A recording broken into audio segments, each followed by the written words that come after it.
Savez-vous qui est le vrai perdant de cette défaite de la Macronie? Eh bien, contrairement à ce qu'on pouvait penser, le grand perdant de cette défaite n'est pas forcément Bayrou ni Macron. Le plus grand perdant de tout cela, c'est évidemment Monsieur Retailleau.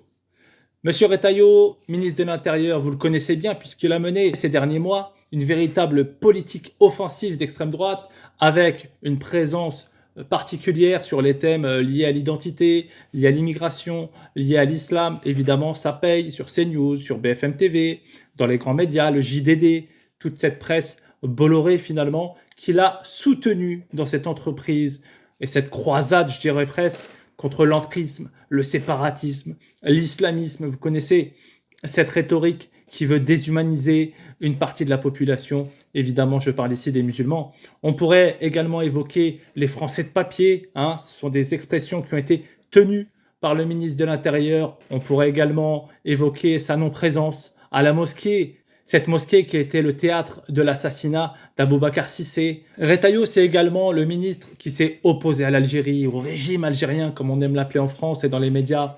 Ce régime qui refuse les OQTF. La grosse claque qu'a pris Retailleau, c'est qu'en effet, désormais, il n'aura plus l'appareil du pouvoir. C'est-à-dire qu'il n'aura plus le ministère de l'Intérieur pour promouvoir sa politique. Une politique d'extrême droite, d'union des droites. C'est celle qui est proposée. D'ailleurs, Wauquiez en a très bien parlé. C'est celle qui va finalement de Darmanin, qui est centriste, jusqu'à Sarah Knafo du parti Reconquête, les amis. C'est comme ça désormais que les Républicains voient la politique en France. Une politique d'extrême droite, de répression. Je rappelle également, M. Retailleau a indiqué que plus de 80 000 policiers seront présents pour mater tous les manifestants qui ont d'ailleurs, eux, fait tomber le gouvernement de M. Bayrou. Ce sont eux, ceux qui vont se déplacer en masse le 10 septembre, qui ont provoqué la chute de M.